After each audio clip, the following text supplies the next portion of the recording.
algum colega entre ou reclame que não está conseguindo entrar, me avisa, né?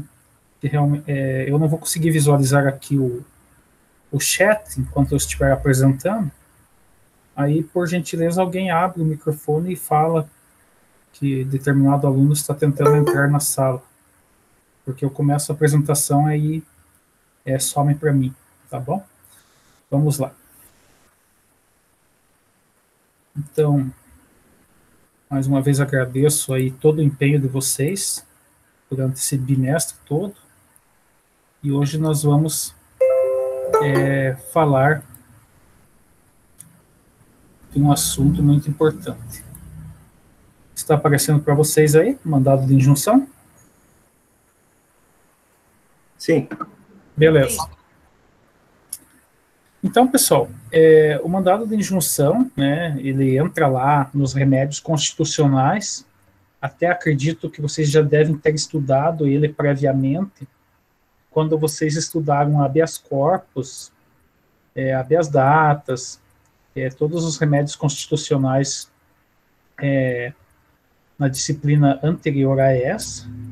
Entretanto, ele está aqui na nossa ementa, então a gente vai trabalhar ele novamente, tá? Então, o mandado de injunção, eu já comentei com vocês, ele tem sempre um aspecto muito próximo da ADO, né, da ação direta de inconstitucionalidade por omissão.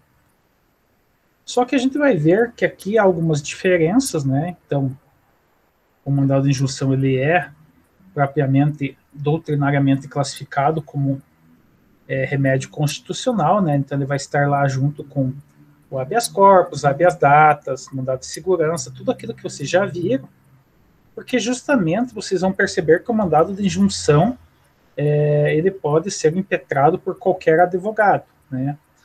A diferença é justamente que vocês vão ver na sequência da ação direta de inconstitucionalidade por omissão, é justamente a questão dos legitimados, né? Então, na ADO, como a gente já viu em aulas passadas, eu tenho que ser um daqueles legitimados lá do artigo 103 da Constituição, e aqui, no mandado de injunção, não. Aqui, qualquer advogado pode utilizar-se desta ferramenta, né, deste remédio constitucional, para impetrar e buscar o restabelecimento de direitos dos seus clientes. Tá? Então, nós trabalhamos isso dentro da ideia da síndrome da inefetividade das normas constitucionais, né? Ou seja, aquela ideia de que existem normas constitucionais que estão lá no texto, mas que não são efetivas, porque há uma mora, há uma omissão propriamente dita do legislador em regulamentar certos direitos que estão expressos na Constituição Federal. Tá? Então, nós vimos lá a ADI, né, Ação Direta de Inconstitucionalidade por Omissão, e nós já trabalhamos alguns conceitos lá, né, quando eu mostrei para vocês justamente a questão do direito social do trabalho, né? Então, nós temos lá o artigo 7º da Constituição, que fala que são direitos dos trabalhadores urbanos e rurais, além de outros que visem a melhoria de sua condição social.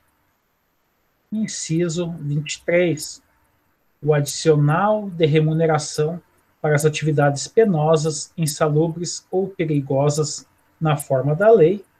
E o inciso 27, proteção em face da automação na forma da lei. Então, a palavra-chave, para mim, é saber que eu estou diante de um direito que pode não ter sido regulamentado, né, e que caberia ou uma ação direta de inconstitucionalidade por omissão ou um mandado de injunção, é justamente a questão da forma da lei. Tem alguém querendo entrar? Pelo jeito, sim, professor. Tá, eu vou sair um pouquinho da tela e já voltamos.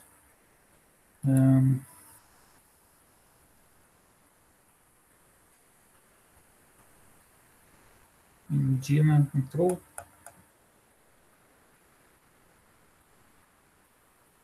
Tá, acho que voltou.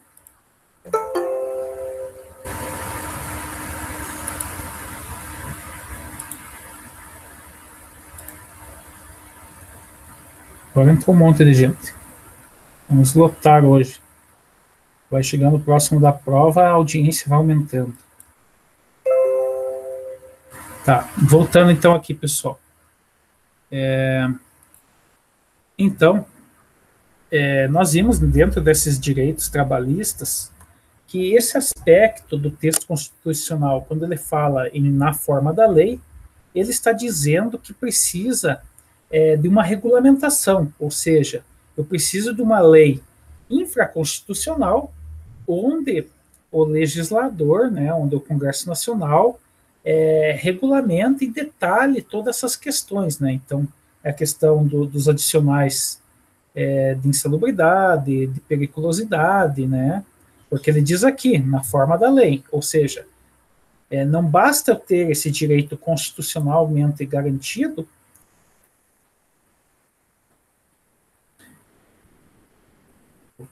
não basta eu ter esse texto constitucional, né, todo bonito aqui escrito, se eu não tiver a regulamentação desse direito, tá?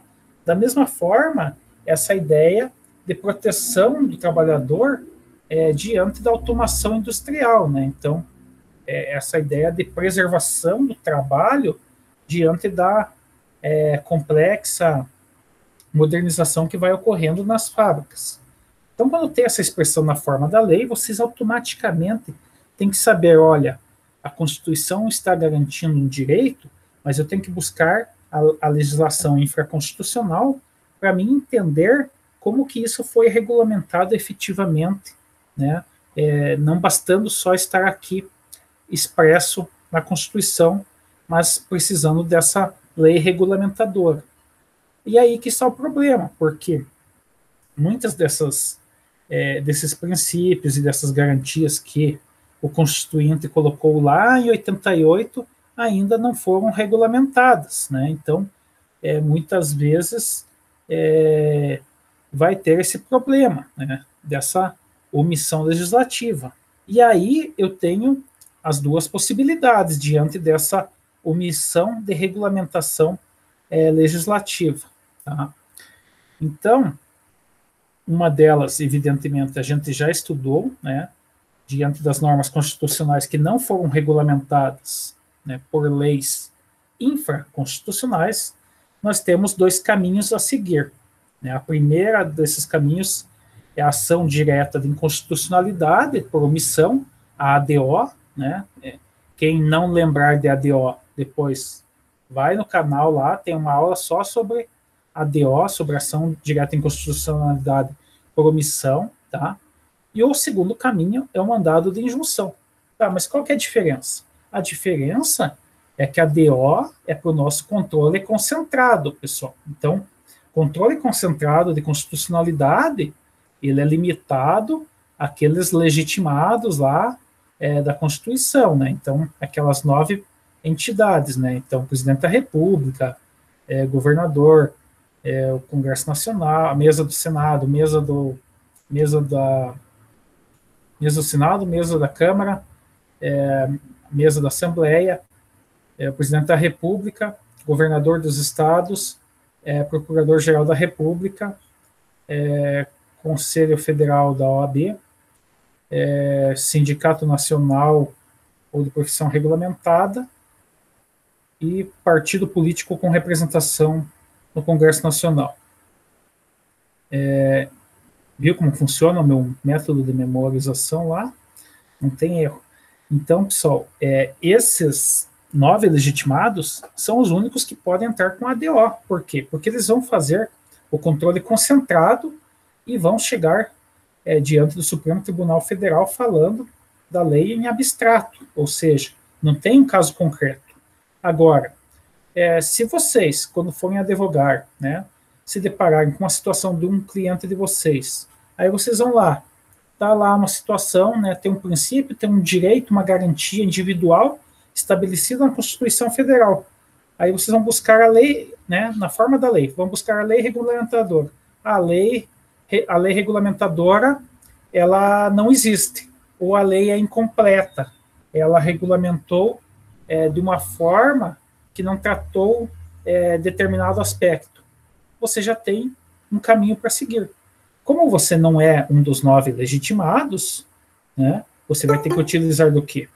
Do mandado de injunção, tá?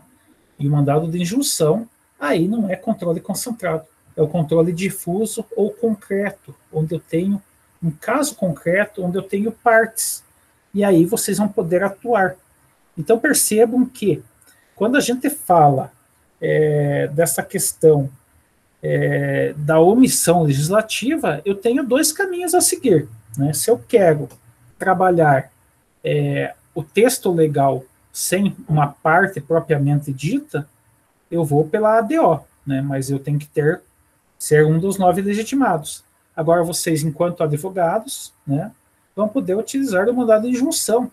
E aí vocês vão levar o caso concreto, né, o cliente em si de vocês, diante dessa omissão legislativa.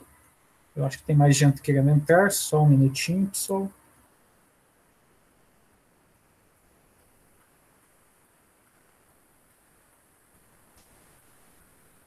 Acho que deu certo.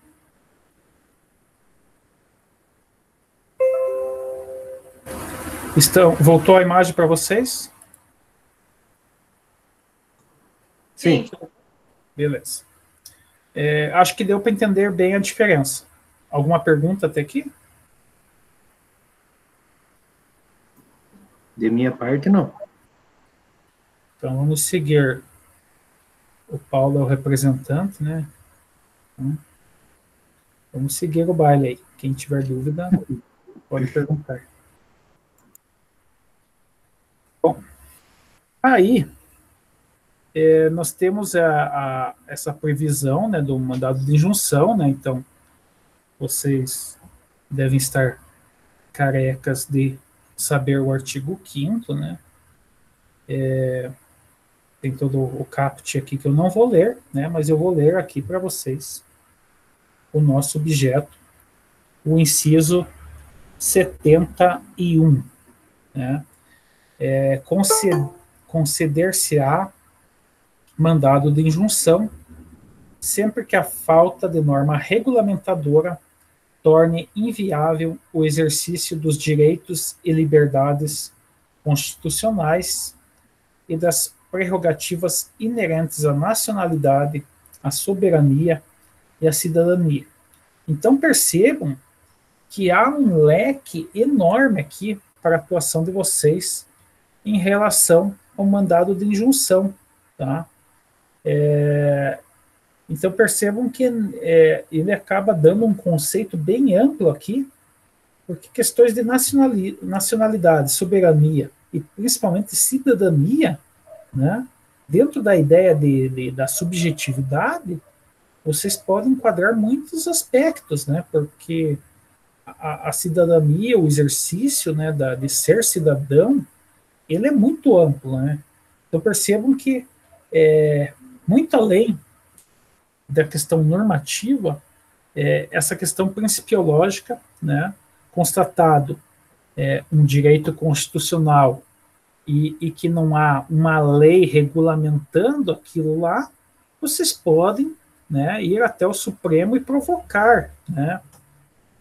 Isso vocês vão fazer diante da necessidade do cliente de vocês, né? Então ele tem uma demanda pessoal que ela está garantida constitucionalmente, porém vocês não conseguem buscar o estabelecimento desse direito porque simplesmente não há uma lei indicando o caminho das pedras, tá?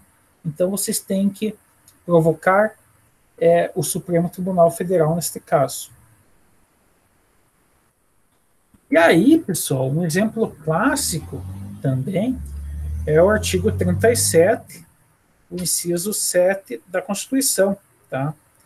Então, ele vai falar lá que a administração pública, direta e indireta, de qualquer dos poderes da União, dos estados e do Distrito Federal e dos municípios, obedecerá aos princípios de legalidade, impessoalidade, moralidade, publicidade e eficiência. E também ao seguinte: inciso 7º, o direito de greve será exercido nos termos e nos limites definidos em lei específica. Pois então, nós estamos em 2020 e isso aqui é um texto de 1988.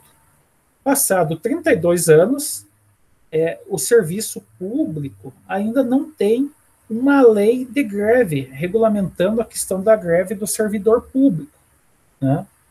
Então, eventualmente, quando vocês tiverem uma demanda de um cliente que é servidor público e de certa forma, o direito de greve dele ou de toda uma categoria, né, principalmente se vocês forem trabalhar com direito ligado a sindicatos de categorias profissionais, vocês vão perceber que o mandado de injunção ele é um instrumento, né, muitas vezes que vai ser útil aqui, porque embora já exista hoje o entendimento do Supremo Tribunal Federal de que na ausência, né, enquanto não existir uma lei específica regulando o direito de greve do servidor público, deve-se utilizar o direito de greve da iniciativa privada, existem algumas peculiaridades que farão com que vocês busquem alguns contornos legais determinados no caso concreto, né? Então, cada categoria profissional, e não é diferente do serviço público, tem demandas específicas, né? Os policiais vão ter certas demandas, os profissionais de saúde vão ter outro tipo de demanda, enfim. E somente no caso concreto é que vocês vão realmente perceber a importância da utilização do mandado de injunção nesse aspecto. E aí, eu já quero mostrar para vocês, né, uma coisa bem interessante que já se formou, tá? Então, partindo dessa premissa que eu não tenho lei de greve dos servidores públicos, nós tínhamos uma corrente no Supremo Tribunal Federal que era chamada corrente não concretista, ou seja, o STF ele reconheceu que o legislador estava em mora, tá? Então, essa corrente não concretista, ela falou, olha, parlamento, fazem mais de 30 anos que a Constituição está em vigor. Vocês deveriam ter regulamentado a lei de greve dos servidores públicos, tá? Vocês não fizeram, né? Então, aquela ideia de que o Supremo fala para o legislador que eles estão em mora, estão em dívida com a sociedade, né, com a população brasileira. Essa corrente não concretista, ela já está superada, né? Pode ser que ela um dia volte a ser a dominante. Por quê? Porque a corrente atual do Supremo, na composição que temos dos ministros que estão em exercício hoje, é a corrente concretista. Ou seja, o STF atual, ele reconhece que é essa ausência da lei, mas busca uma solução, né?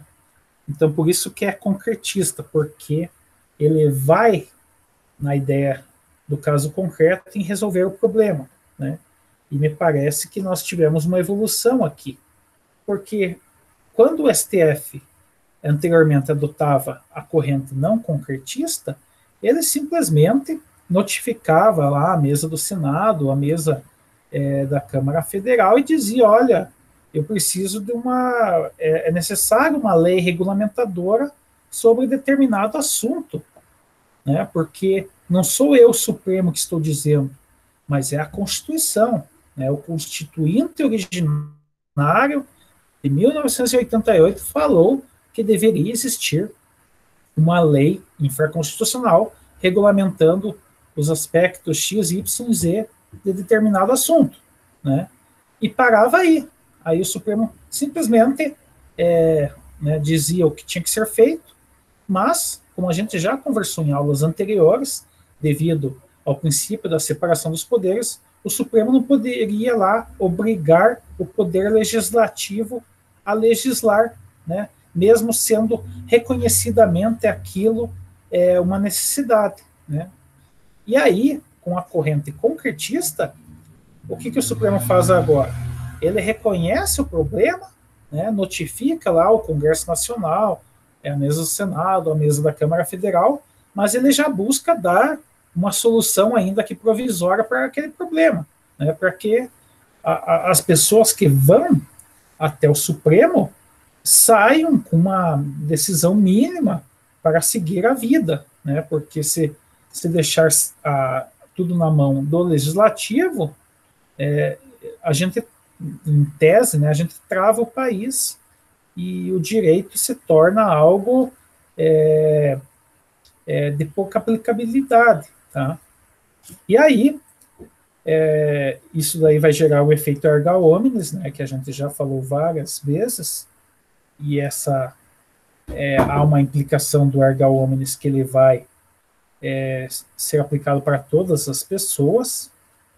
E então, nesse sentido, nesse aspecto específico, o Supremo vem dizer que enquanto o legislador não fizer a lei específica, deverá ser adotado por analogia a Lei Geral de Greve, que é aplicado à iniciativa privada.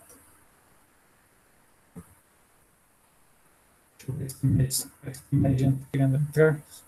Só um minutinho.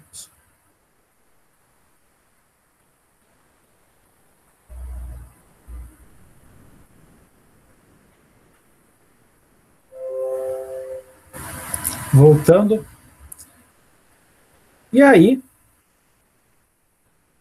vocês vejam o mandado de injunção, que é um remédio constitucional de 1988, ele mesmo, né, enquanto ferramenta, como peça processual constitucional, ele foi regulamentado quando? Em 2016, através da Lei 13.300. Então percebam como há uma desídia, né, uma passividade, uma lentidão do Congresso Nacional, né? Parece que a coisa não funciona, né? Aliás, não parece, realmente não funciona, né? Porque me parece que não é aceitável passar, né, 3 décadas para regulamentar um direito tão básico, né, que é um remédio constitucional tão essencial, né? E aí a Lei 13.300, né, ela disciplina o processo e o julgamento dos mandados de injunção individual e coletivo, e dá outras providências. Vejam que interessante. Na nossa Constituição, não se fala em mandado de injunção individual e coletivo. Tá? Então se fala somente no mandado de injunção, né, de uma forma bem genérica.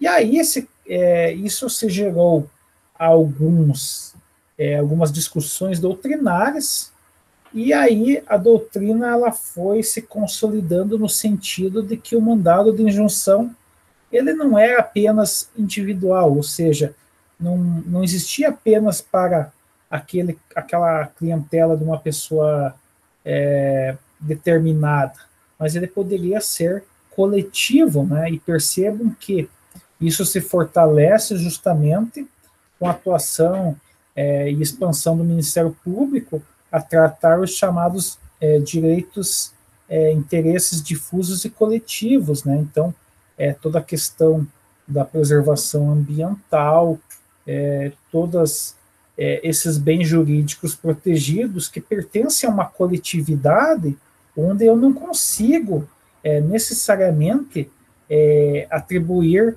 uma pessoa física, né? Então, quando a gente fala no meio ambiente, por exemplo, né, a preservação do meio ambiente, a não poluição dos rios, dos mananciais, essa preservação desses inícios de bica d'água, né, de todo esse ecossistema, isso daí não é atribuído a uma pessoa física específica, mas isso é um bem jurídico de toda uma coletividade, onde eu não vou dizer que a proteção do meio ambiente é importante para o Paulo, para a Indina, para a Michele, para o Marcos, né? Então, eu vou trabalhar com a ideia do mandado de injunção coletivo. Eu não vou nominar as pessoas que são interessadas nesse bem jurídico, porque eu parto do princípio que há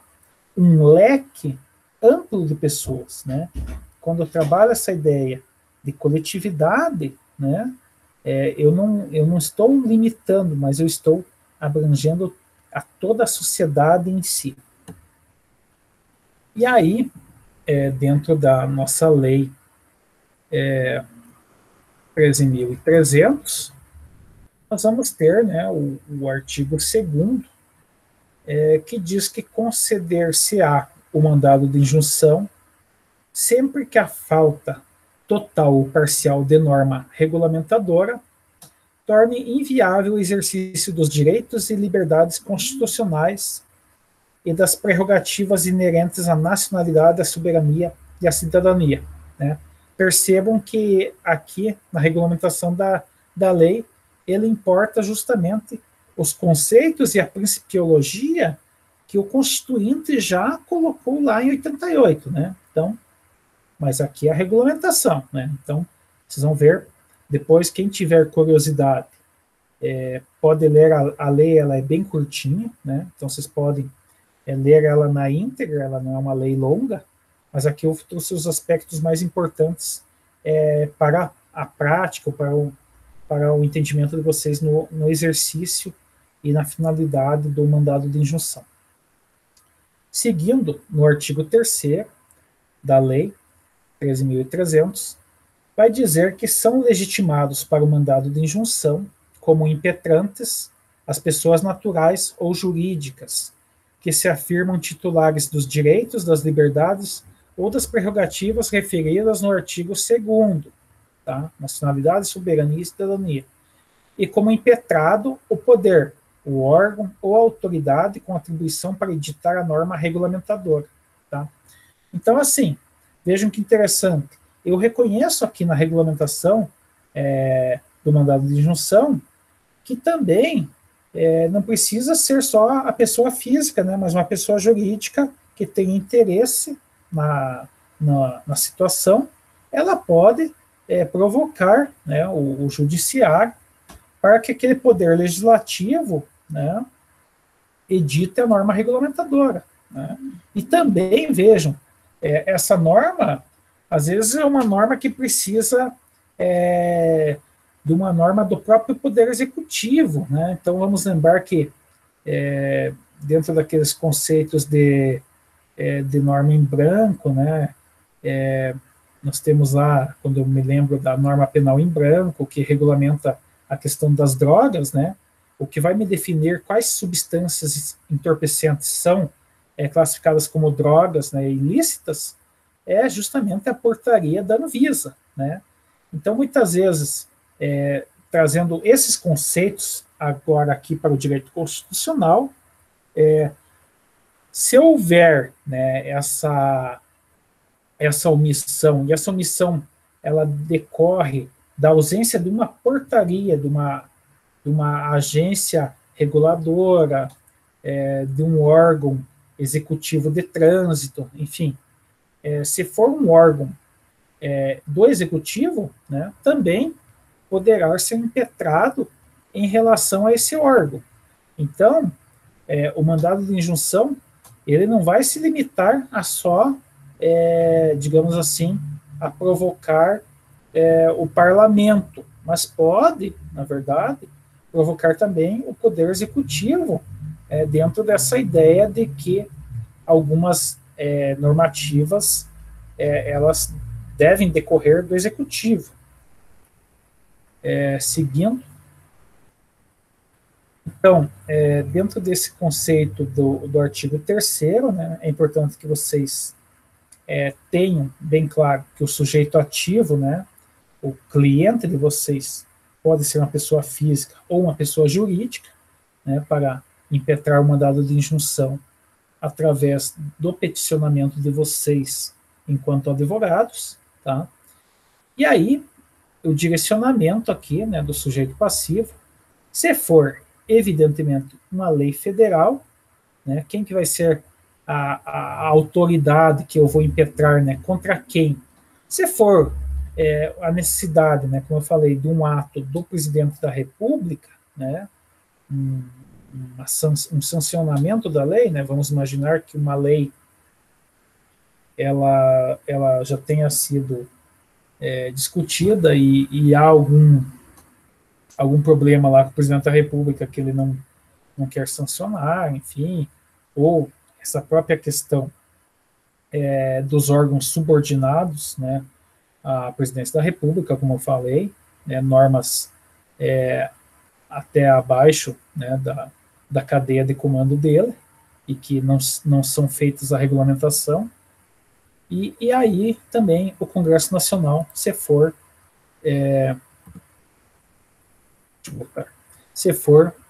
competência de matéria legislativa. Da mesma forma, se nós estivermos com um problema decorrente de uma lei estadual, o meu sujeito passivo do mandado de injunção vai ser a Assembleia Legislativa do Estado em que eu estou tendo problema com a lei estadual, ou vai ser o chefe do Executivo Estadual, a figura do governador. E aí, eu trouxe ainda para vocês o artigo 12 da Lei 13.300, que ele vai falar, né, do mandado de injunção coletivo e dizendo quem são as autoridades que podem promover o mandado de injunção coletivo, né? E vejam que aqui nós estamos falando no interesse coletivo, não confundo com pessoa jurídica. Pessoa jurídica é pessoa física, né? Vocês como advogados vão poder atuar. Aqui nós estamos falando de mandado de injunção coletivo no sentido de que eu não vou ter como dizer quem é a pessoa que está impetrando, né? Então é aquela ideia de bens jurídicos protegidos coletivos, interesses difusos, como eu falei, meio ambiente. Então, eu não vou conseguir dizer quem tem interesse no meio ambiente. Eu não posso relacionar 200 milhões de pessoas físicas que têm interesse na preservação do meio ambiente. Por isso que eu utilizo essa palavra, coletivo. Então, mandado de injunção coletivo, ele pode ser promovido de acordo com o artigo 12 da Lei 13.300, que regulamenta o mandado de injunção. Ele pode ser promovido pelo Ministério Público, por partido político com representação no Congresso Nacional, por organização sindical, entidade de classe ou associação legalmente constituída e em funcionamento há pelo menos um ano, né? Então você não pode formar uma associação, uma entidade de classe ou um sindicato simplesmente para entrar com mandado de injunção, né?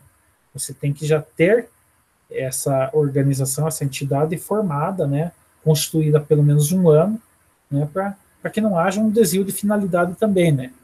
Então, vamos dizer assim, já tem essa organização constituída há pelo menos um ano, né, ela não foi constituída especificamente para impetrar o mandado de injunção, mas ela já era uma representação classista e que percebeu um problema e aí entrou com o mandado de injunção. E a quarta autoridade que pode ingressar com mandado de injunção é a nossa Defensoria Pública, né, que vem crescendo muito também na sua atuação, né, sendo um braço tão importante como o Ministério Público. Pessoal, até aqui dúvidas? Deixa eu ver se alguém quer entrar.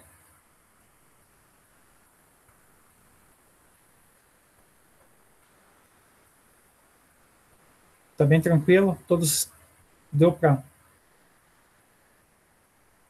para captar a ideia. Vamos voltar aqui.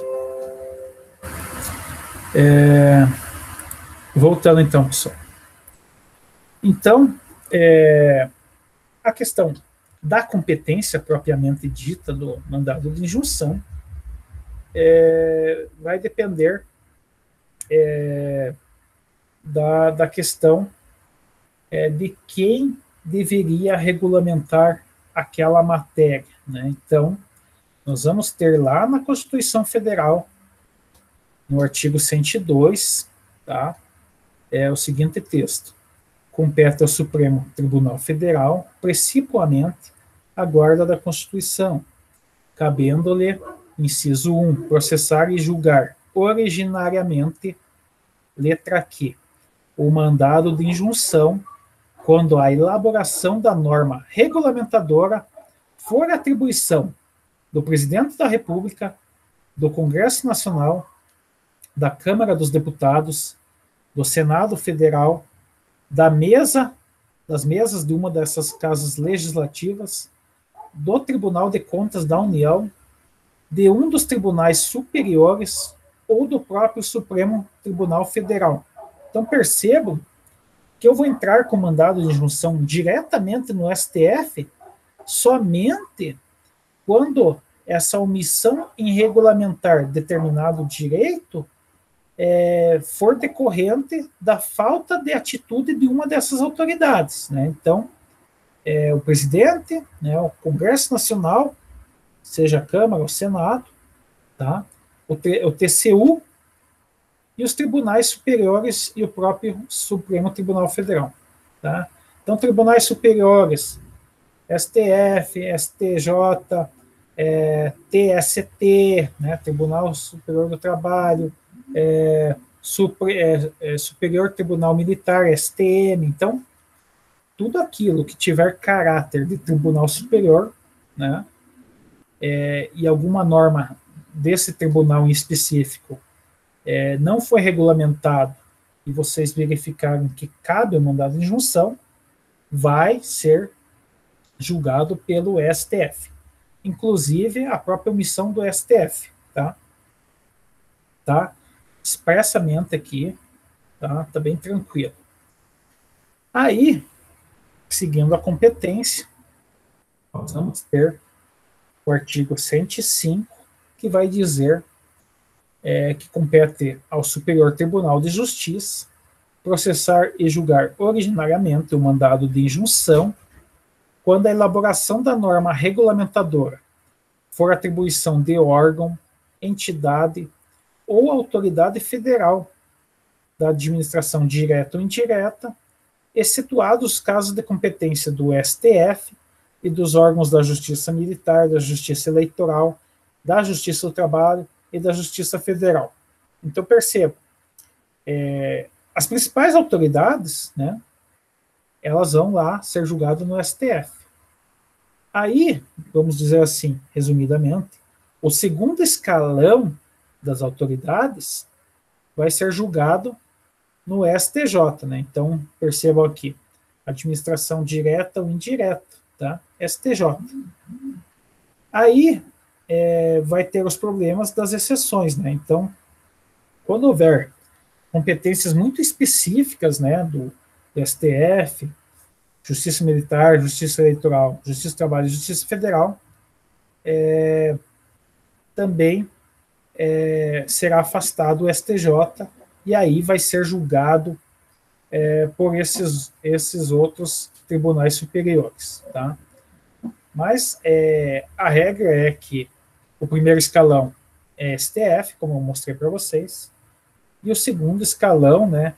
E aí o segundo escalão geralmente vai ser aqueles órgãos diretamente ligados ao executivo, né? Então, porque você fala em administração direta ou indireta, e aí vai ter a questão das autarquias também, serão, então, julgados pelo STJ, tá? Então, vejam bem, estou falando o quê? Competência originária. Então, vocês, enquanto advogados, né, se tiverem uma questão de mandado de injunção, que haja esse problema de regulamentação, como eu falei, por exemplo, da Anvisa, né? Então, da Anvisa, eu tenho um problema da Anvisa aqui, que não regulamenta a questão da vacinação, tá? Estou inventando isso agora. Eu vou entrar originariamente, diretamente no STJ.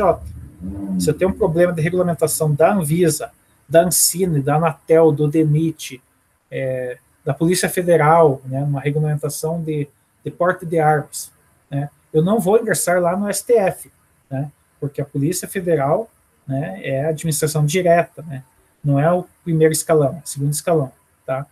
Então, tenham isso na cabeça de vocês, né?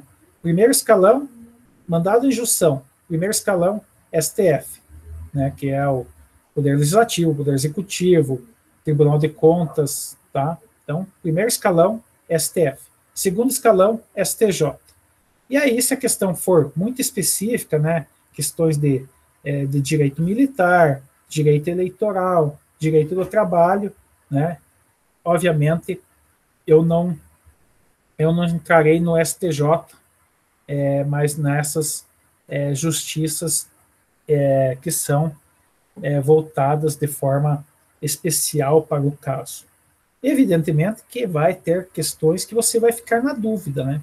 Aí, evidentemente, a pessoa vai ingressar no STJ, se o STJ achar que, olha, essa questão ela é muito específica, ela vai dizer que a competência dela é da outra justiça, aí, enfim, remete os autos, né, e segue o jogo. Bom, seguindo. E aí, por fim, nós temos aqui o artigo 125, que diz que os estados organizarão sua justiça observados os princípios estabelecidos nesta Constituição. Parágrafo 1º, a competência dos tribunais será definida na Constituição do Estado, sendo a lei de organização judiciária de iniciativa do Tribunal de Justiça. Então, aquela ideia de simetria, de normas espelhos que a gente falou no início da disciplina, né, ela remonta aqui. Qual que é a ideia? A Constituição Estadual, né, cada unidade federativa, ela tem sua Constituição Estadual, e elas têm aquela ideia de serem espelhos da Constituição Federal, né, elas têm que seguir a mesma principiologia. Evidentemente, não há uma correspondência de numeração. O artigo 5º vai ser o mesmo artigo 5º na Constituição Estadual de cada estado, né? Então, cada estado vai elaborar sua Constituição, mas a questão principiológica não pode estar em contradição, né? Então, as constituições estaduais, elas têm que ter uma simetria com a Constituição Federal, sobre pena de nulidade, de controle de constitucionalidade propriamente dito, tá? E da mesma forma, os tribunais, né? Então, o TJ do Paraná, ele vai ter que ter a sua organização de acordo com a Constituição Federal e de acordo com a Constituição Estadual, né? De modo que haja toda essa harmonização dessas questões. E aí, por que é importante vocês saberem isso? Porque aí a gente remonta lá na questão do mandado de injunção, tá? E aí a gente fala lá que, visivelmente, a gente vai ter os casos lá que vai estar expresso na Constituição Federal, né, nos termos da lei. E aí, vocês, como operadores do direito, têm que sair lá da Constituição e buscar a lei, né? Quais são esses termos da lei? E aí vocês se deparam com a questão, olha, não há lei sobre isso.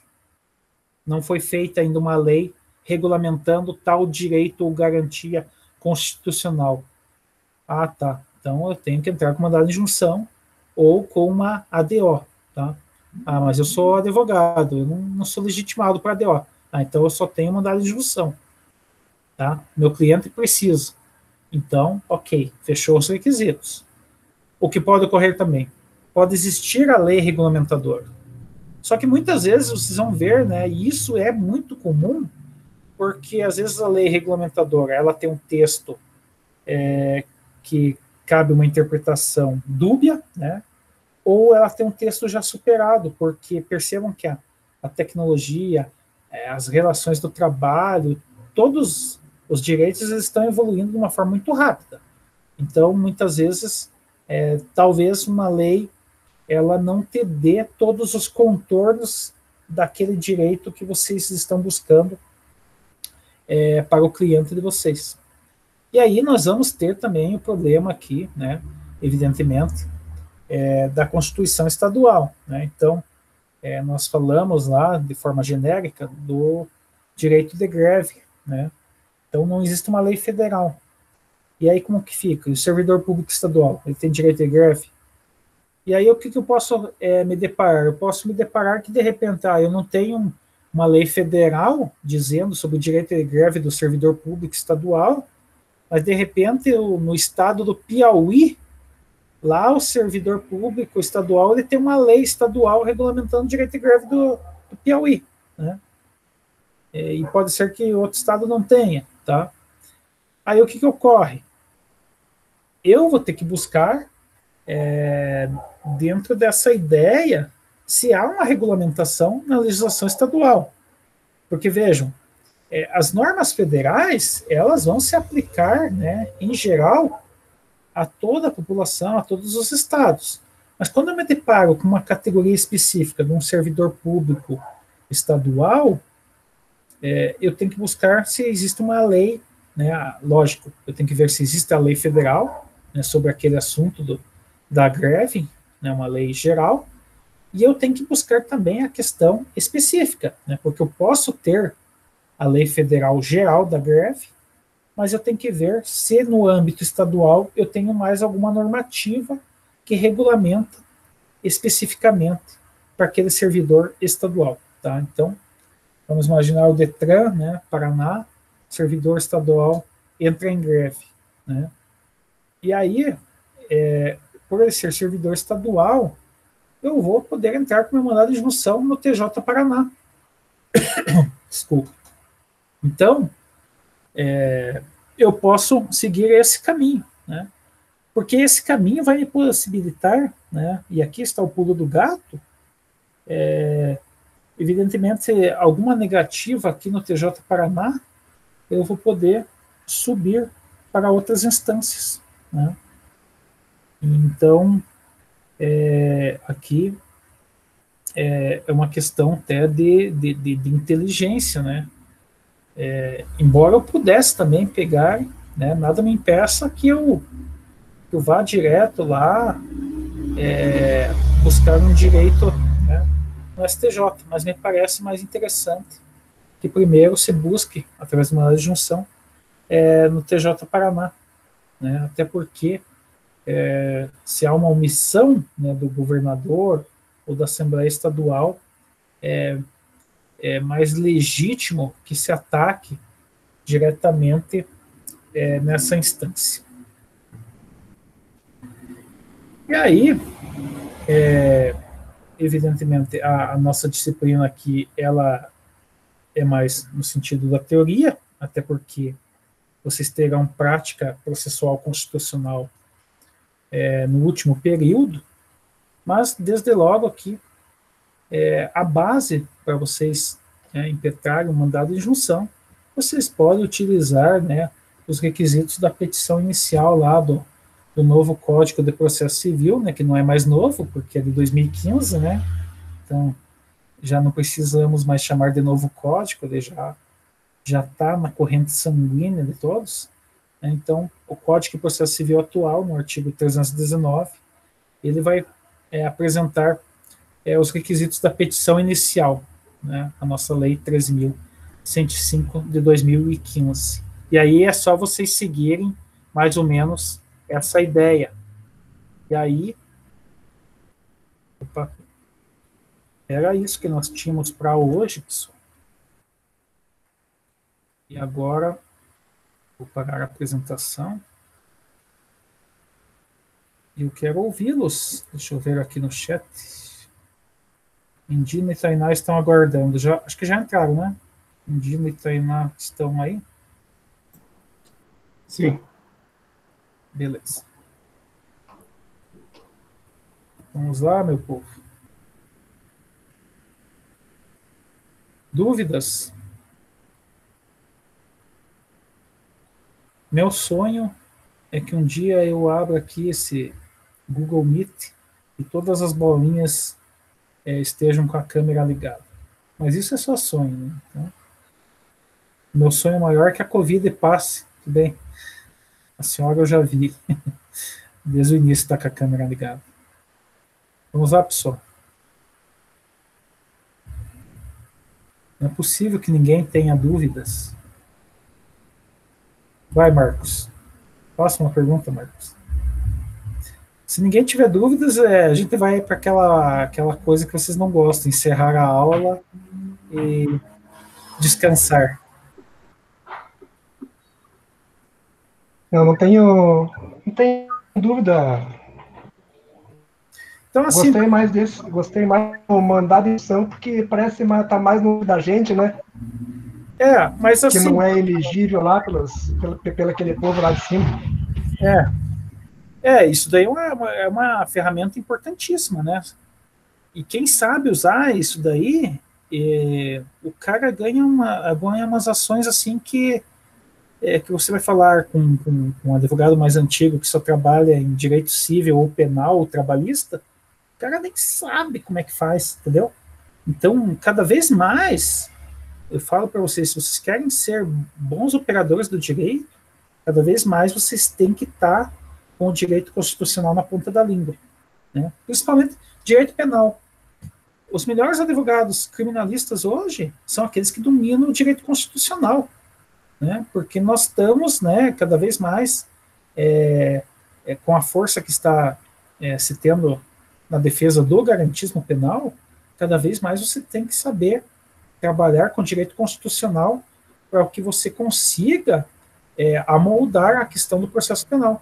Porque o nosso processo penal, se você seguir ele como está posto no código, né, o teu cliente lá, né, o teu acusado, o teu réu, ele vai acabar tendo provavelmente uma condenação maior do que ele teria se você tiver uma boa aplicabilidade de conceitos do direito constitucional. Tá? Mas essa questão do mandado de injunção, me parece que vocês já tiveram anteriormente, quando vocês tiveram outra disciplina que trabalhava os remédios constitucionais. Mas como estava aqui na ementa, então eu trouxe para vocês, até porque o mandado de injunção ele é muito assemelhado à ação direta em constitucionalidade por omissão. Na verdade, os dois, como eu mostrei para vocês, os dois trabalham essa questão da omissão estatal na regulamentação de direitos, né? A diferença é justamente, né, que lá na ADO é controle concentrado e aqui no mandado de injunção é o controle concreto, né? Então, o caso concreto é diante do cliente de vocês, e aqui é mais interessante, porque vocês veem vocês na prática utilizando desse instrumento, né? Diferentemente da ADO. Vamos lá, pessoal? Mais alguma questão?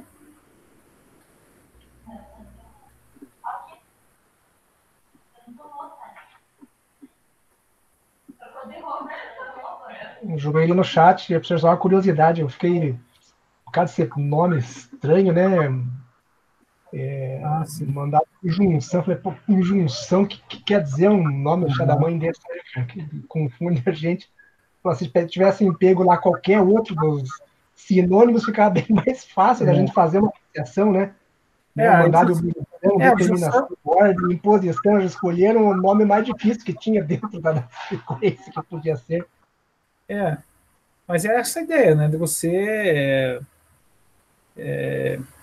a ideia do injunção é a ideia de você provocar, né, aquela autoridade que deveria regulamentar, né, determinado direito através de uma lei ou norma infraconstitucional e não o fez, né? Então, é meio que você colocar em xeque, né, aquela autoridade, que ela se manifeste e faça, né? Mas é bem interessante, pessoal. Direito constitucional hoje é tudo, né? Cada vez mais a exigência vai ser de operadores do direito ligado a essa questão, né? Então, vocês logo vão estar aí atuando. Vocês podem ser o melhor advogado trabalhista, o melhor criminalista, o melhor civilista, mas vocês só vão ser o melhor no ramo que escolherem se vocês tiverem uma base, uma fundamentação constitucional muito forte. Por isso, o direito constitucional é essencial, né? Tem que saber, tem que dominar para não passar vergonha, né? Então, hoje e cada vez mais é importante que vocês dominem essa questão.